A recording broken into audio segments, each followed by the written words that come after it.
Hello hello दोस्तों, good morning, नमो नमः, नमः संस्कृताय। मैं माला मैम आप सभी का हार्दिक स्वागत और अभिनंदन करती हूँ आपके अपने यूट्यूब चैनल एमएस क्लासेस 1 में। तो आप लोगों के बीच हम लेकर उपस्थित हुए हैं मेघदूत का एक प्रश्न। तो यहाँ पे मेघदूत का के ग्रंथ के अनुसार एक प्रश्न है कि उज्जैनी का वर्णन करें। तो यह हमारा प्रश्न दोस्तों आपके किसी मित्र यानी जो हमारे दोस्त हैं उनके द्वारा भेजा गया है।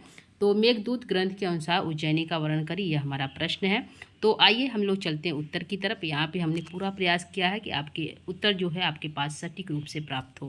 तो यहाँ पे सबसे पहले हमें क्या लिखना है दोस्तों, सबसे पहले हम भूमिका को लिखेंगे कि मेघदूत में कालिदास ने उज्जैनी यानी उज्जैनी का अत्यंत कलात्मक और सजीव और भावपूर्ण चित्रण किया है। कौन? कालिदास ने। यह यह वर्ण जो है हमें पूर्व मेघ में प्राप्त होता है, जहाँ यक्ष मेघ को मार्गदर्शन करते हुए वह यक्ष जो है मेघ को मार्गदर्शन करते हुए कहता है कि तुम जब उज्जैनी की ओर जाओगे तो उज्जैनी तुम्हें क्या करेगी, अपनी तरफ आकर्षित करेगी। इतनी सुंदर उज्जैनी है और तुम्हें क्या करना है, उज्जैनी होकर ही जाना है। ठीक है, तो उज्जैनी होकर ही तुम्हें क्या करना है, जाना है। तो इस प्रकार के आप शब्दों को भूमिका में लिखेंगे दोस्तों। और आगे हम दूसरी हेडिंग की तरफ बढ़ेंगे तो यहाँ पे हो जाएगा उज्जैनी का वर्णन, जहाँ कालिदास ने जो है श्लोकों को यहाँ पर प्रयोग किया। वग्रपंथा यद्यपि भवतः, तुम्हारा मार्ग थोड़ा टेढ़ा होगा फिर भी तुम्हें वहाँ पे जाना चाहिए। तो यहाँ पे है कि उज्जैनी का वर्णन में आप लिखेंगे दोस्तों कि उज्जैनी उस समय की उस समय यानी जब यह ग्रंथ लिखा गया था उस समय भारतवर्ष की प्रमुख समृद्ध और सांस्कृतिक नगरी थी। कौन? उज्जैनी। कालिदास ने इसे स्वर्ग के समान रमणीय बताया। कालिदास ने कहा कि यदि कहीं स्वर्ग है तो वह उज्जैनी में ही है, जहाँ भौतिक वैभव और आध्यात्मिक गरिमा दोनों का अद्भुत संगम दिखाई देता है। यानी कि आध्यात्मिक भी हमें दिखाई देगा और भौतिक वस्तुएं भी हमें दिखाई देगा। ये दोनों क्या है, अद्भुत अद्भुत संगम हमें जो है दिखाई देता है। इसमें यक्ष कहता है कि पंथ तुम्हारा थोड़ा टेढ़ा होगा फिर भी तुम क्या करना, उज्जैनी होकर ही जाना है। तो यहाँ पे उज्जैनी का वर्णन करेंगे और थोड़ी सी आप उसके बारे में लिखेंगे और आगे बढ़ेंगे तो श्लोकों को लिखेंगे। तो यहाँ पे श्लोक हमारा है, वक्रपंथा यद्यपि भवतः प्रतिष्ठयो उत्तरश्याम। यदि तुम उत्तर की ओर तुम जा रहे हो तो तुम्हें क्या मिलेगा, एक नगरी मिलेगा जिसका नाम है उज्जैनिया। क्या नाम? उज्जैनिया है, नगरी है। वह मार्ग थोड़ा टेढ़ा होगा। पंथ वक्ता, अर्थ को भी लिखना दोस्तों, ध्यान रखिएगा, यहाँ पे अर्थ छूटा हुआ है तो अर्थ को भी आप लिखेंगे। तो तुम्हारा मार्ग थोड़ा टेढ़ा होगा फिर भी तुम क्या करना, उज्जैनिया होकर जाना, क्योंकि वहाँ की जो सौंदर्य जो सुंदरता है, वहाँ की जो स्त्रियों में सुंदरता है, वहाँ के जो बाज़ारों में सुंदरता है, उस सुंदरता से क्या हो जाओगे, तुम विमुख हो जाओगे। इसलिए तुम्हें क्या है, वहाँ होकर ही जाना है, यद्यपि तुम्हारा मार्ग टेढ़ा होगा फिर भी। तो आप क्या करेंगे, श्लोक लिखेंगे और एक लाइन अर्थ को भी यहाँ पे लिखते हुए आगे बढ़ेंगे। तो यहाँ पे हमारा श्लोक हो गया दोस्तों और इसके अर्थ को भी लिखेंगे। और यह हेडिंग हमारा था अवंती उज्जैनी का वर्णन। और दूसरी हेडिंग हमारी यहाँ पे दोस्तों अवंती प्रदेश। क्या है? अवंती प्रदेश। तो यहाँ पे अवंती प्रदेश में आप लिखेंगे कि कालिदास कहते हैं कि जब तुम उज्जैनी में जाओगे तुम्हें अवंती प्रदेश मिलेगा। अवंती प्रदेश में जब तुम प्रवेश करोगे तो वहाँ के जो वृद्ध लोग हैं, वहाँ एक ही राजा था उदयन, उसकी प्रेम कथाओं को तुम्हें जो है कथा के रूप में बताएंगे, कहानी के रूप में बताएंगे कि वह उदयन कैसा था। ठीक है, तो यहाँ पे अवंती प्रदेश ईश्वरपुर और विशाल नगरी, उसको विशालपुरी कहा गया है। तो वहाँ की जो कथाएं हैं, उदयन की जो कथाएं, प्रेम कथाएं, उसको जो है वृद्धों के द्वारा तुम्हें प्राप्त होगा। तो यहाँ पे अवंती प्रदेश हेडिंग डालना है और उसके अंतर्गत लिखना है, कालिदास उज्जैनी को विशालपुरी कहते हैं। क्या कहते हैं? विशालपुरी का, जो उसके विस्तार और वैभव को प्रकट करता है। किसके? विशालपुरी यानी अवंती के विस्तार और वैभव को प्रकट करता है। यह हमारा जो है थोड़ा सा इसके बारे में लिखेंगे और यहाँ पे श्लोक आप यहाँ पे डाल देंगे। कौन सा? एक प्राप्त अवंती उदयन कथा कोविद ग्राम वृद्धान। ठीक है, यहाँ पे जो अवंती प्रदेश हमें प्राप्त होगा वहाँ पे उदयन की कथा को ग्राम के जो वृद्धजन हैं उनके द्वारा जो है तुम्हें सुनाया जो है बताया जाएगा। पूर्वो दृष्टाम उपसर पूरीम श्री विशालाम विशालाम। यहाँ पे जो पूर्व में अवंती नगरी है वहाँ पे कालिदास ने इसे क्या कहा, विशालम विशालम, श्री विशालम विशाल, जहाँ लक्ष्मी निवास कर, श्री विशालम, जहाँ लक्ष्मी अपना पूर्ण रूप से निवास करती वह विशाल नगरी है। क्या है? वह विशाला नगरी है। तो यहाँ पे आप इसके श्लोक को यहाँ पे डालेंगे दोस्तों और यहाँ अर्थ को भी लिखेंगे। हे मेघ, तुम उज्जैनी पहुँचकर उस समृद्ध और क्या करेंगे, समृद्ध और विशाल नगरी में प्रवेश करो जहाँ विद्वान लोग उदयन की कथाओं में निपुण, यानी जहाँ विद्वान लोग, वृद्ध लोग यानी विद्वान लोग तुम्हें क्या करेंगे, उदयन की कथाओं को सुनाएंगे। इससे नगर की बौद्धिक और सांस्कृतिक समृद्धि प्रकट होती है। तो आप इतना इसके अर्थ लिखो, यहाँ पे लिखेंगे दोस्तों, और श्लोक को भी यहाँ पे आप शामिल करेंगे। ठीक है, यह हमारा हो गया दूसरी हेडिंग, अवंती प्रदेश। तीसरे आगे हम बढ़ेंगे तो यहाँ पे सौंदर्य एवं श्रृंगार का केंद्र, यहाँ की बाजारें कैसी, तो यहाँ पे बाजारों का वर्णन किया गया है। जब आप अवंती प्रदेश पहुँचेंगे तो वहाँ पे बाज़ारों को बहुत सुंदर ढंग से सजाया गया है कि वहाँ पे जो है हार बिकते हैं, वहाँ के बाज़ारों में हार बिकते हैं, शंख बिकते हैं, सीपियाँ बिकती हैं, और जो है घास के समान हरे रंग वाले जो है आजकल जो मिल रहा है दोस्तों, हरे रंग वाले जो है अंकुरों के समान ऊपर उठी हुई किरणों के समान चमकती हुई आपको मरकत मरियों की जो है मूंगा इत्यादि जो आपको प्राप्त होगी। यानी कि वहाँ पे हर प्रकार की सौंदर्य वस्तुएं आपको प्राप्त होंगी, वह घर में सजाने वाले हो या स्त्रियों के सौंदर्य के लिए हो। तो यहाँ पे हेडिंग जो हमारा तीसरा है वह है दोस्तों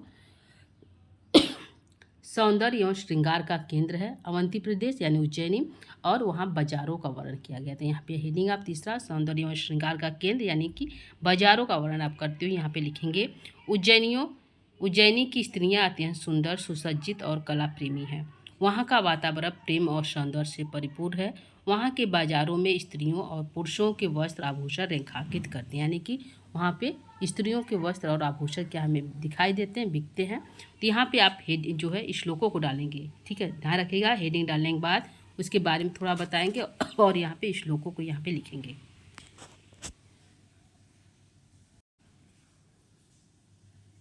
तो यहाँ पे श्लोक है तत् स्त्रीराम हरति सुरत ग्लानि अंगानुकूल शीतः स्पर्श सुरभि मनो वायुरायति संध्यायाम। ठीक है, संध्या के समय चलने वाली शीतल और सुगंधित जो हवाएं हैं वायु स्त्रियों के थकान को क्या करेंगे, दूर करेंगी, प्रेम थकान को दूर करेंगी। ये तो आप लोग पता है कि वहाँ पे स्त्रियाँ जब अपने प्रेमी जन से मिलकर वापस आएंगी तो उनके जो नख के चिन्ह उन्हें जो है चोटित किए हैं, तो वहाँ की जो सुगंधित हवाएं, जो नदियों सुगंधित हवाएं बहती हैं, तो उनके जो है थकान इत्यादि को दूर कर देती। तो आप यहाँ पे श्लोकों के यहाँ पे डाल सकते हैं। और यहाँ पे हारास्ताराम स्तर कुटिकान कोटिश शंख शंकुकी।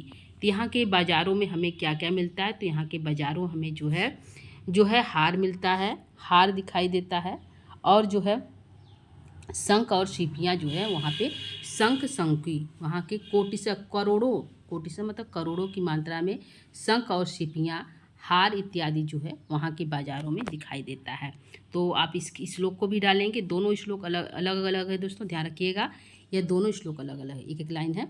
तो यहाँ पे संध्या के समय चलने वाली शीतल और सुगंधित वायु स्त्रियों के प्रेम थकान को क्या करती, दूर कर देती है। यहाँ श्रृंगार रस की सुंदर अभिव्यक्ति मिलती है। कौन सी, यहाँ पे उज्जैनी में। तो यह हो गया दोस्तों हमारा तीसरा श्लोक जो हेडिंग था सौंदर्य एवं श्रृंगार का केंद्र और बाजारों का वर्णन। तो इसको लिखने के बाद जो है आप आगे बढ़ेंगे अगले हेडिंग की तरफ, जहाँ है महाकाल मंदिर का आध्यात्मिक वैभव, यानी कि महाकाल मंदिर का वर्णन कर सकते हैं या आध्यात्मिक वैभव हेडिंग डालेंगे। उसके अंतर्गत लिखेंगे उज्जैनी का सबसे महत्वपूर्ण धार्मिक केंद्र यदि है तो भगवान महाकाल का मंदिर। क्या है, भगवान महाकाल का मंदिर। तो यहाँ पे जो है आप श्लोक यहाँ पे डालेंगे महाकाल वाला। तो यहाँ पे अप्य अस्मिन् जलधर महाकालम असाध्य काले स्थातव्यम ते नैन विषयम यावती एति भानु। ठीक है, तो यहाँ पे इस श्लोक को आप डालेंगे और यहाँ पे लिखेंगे हे मेघ, उज्जैनी पहुँचकर महाकाल के मंदिर में अवश्य ठहरना और सूर्यास्त तक वहाँ के दर्शन करना। ठीक है, तो वहाँ पे यक्ष कहता है कि तुम क्या करना, ऐसा नहीं कि तुम चले जाना, जब तक सूर्यास्त नहीं होगा तब तक वहाँ पे तुम ठहरना, और वहाँ पे जब महाकाल का आरती इत्यादि होगा तो उसके दर्शन करके ही तुम वहाँ पे रहना, और वहाँ पे शाम को किसी महल इत्यादि के ऊपर सो जाना, और जो है सुबह होती तुम अपने गंतव्य यानी उत्तर दिशा की ओर प्रस्थान करना।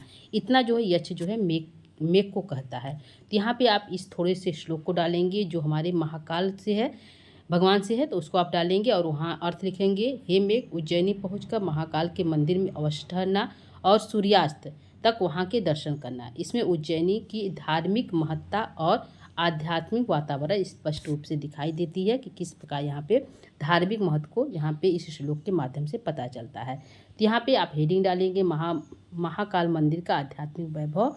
तो हेडिंग डालने के बाद श्लोक डालेंगे और अर्थ को लिखते हुए आगे बढ़ेंगे। तो यहाँ पे अगला जो हमारा हेडिंग है वह है प्राकृतिक सौंदर्य और जीवन का उल्लास। तो और यहाँ पे जो है इतना हमने श्लोकों का प्रयोग किया है दोस्तों, आगे हमने श्लोकों का प्रयोग नहीं किया है। तो यहाँ पे आप हेडिंग डालेंगे प्राकृतिक सौंदर्य और जीवन का उल्लास। उज्जैनी में उद्यान है, सरोवर है, पुष्प है और सुगंधित वातावरण है जो जीवन को आनंदमय बनाती है। तो हेडिंग आप क्या डालेंगे? प्राकृतिक सौंदर्य और जीवन का उल्लास, यह हमारा हेडिंग है। उसके अंतर्गत लिखेंगे उज्जैनी में उद्यान, सरोवर, पुष्प और सुगंधित वातावरण है जो जीवन को आनंदमय करता है। यहाँ प्रकृति और मानव जीवन का सुंदर सामंजस्य दिखाई देता है। कहाँ पे? उज्जैनी में।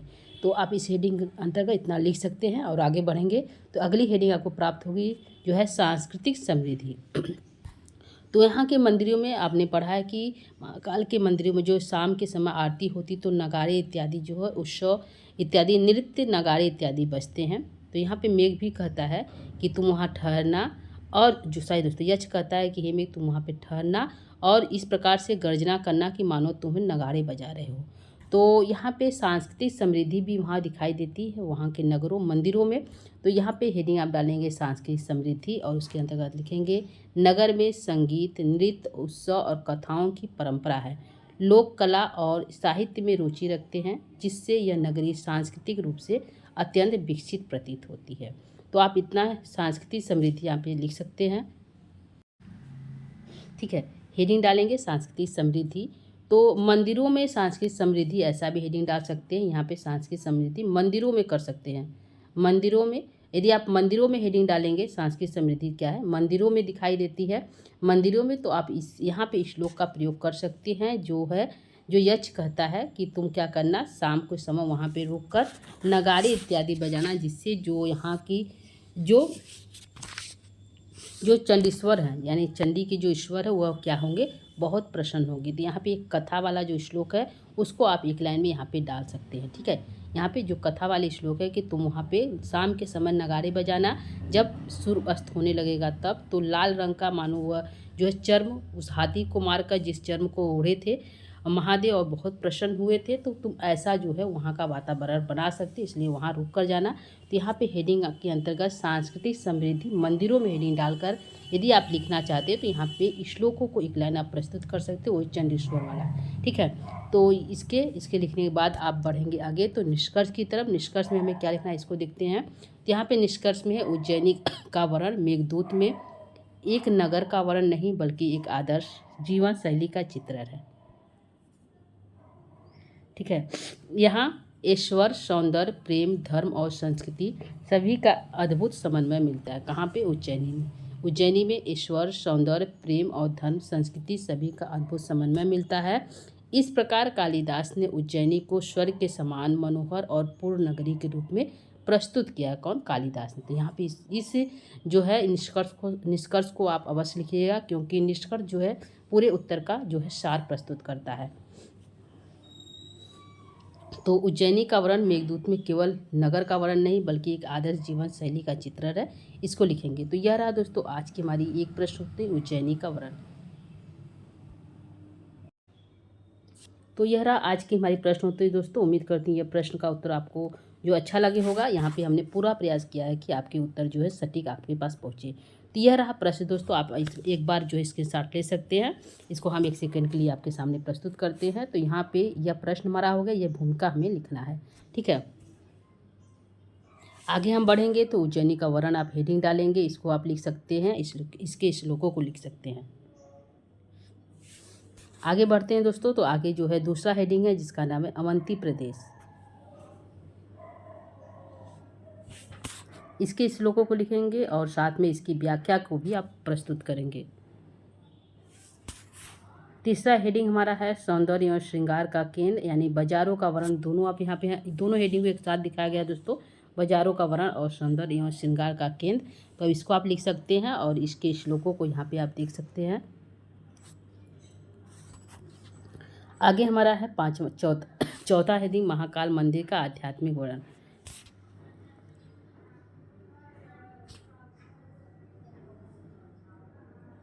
आगे हम बढ़ते हैं तो प्रकृति सौंदर्य और जीवन का उल्लास और सांस्कृतिक समृद्धि। ठीक है, तो आप इतना लिखेंगे, लास्ट में आप निष्कर्ष को डालेंगे दोस्तों। तो ये हमारा जो है आज की प्रश्नोत्तरी समाप्त होती है। आगे यदि कोई प्रश्नोत्तरी आपको चाहिए, यदि आप जो है चाहते हैं कि हम उसको पढ़ाकर आपके सामने प्रस्तुत करें, तो आप जो है कमेंट बॉक्स में इस अपने प्रश्न को डाल सकते हैं। तो आज की प्रश्नोत्तरी को यहीं पे हम समाप्त करेंगे दोस्तों। कल जो है आगे की प्रश्नोत्तरी, यदि कोई हमें प्रश्न इंपॉर्टेंट मिला तो आपके सामने जो है ज़रूर इसको प्रस्तुत करेंगे दोस्तों। तो आज के लिए इतना ही। नमो नमः, नमः संस्कृताय, धन्यवाद, थैंक यू।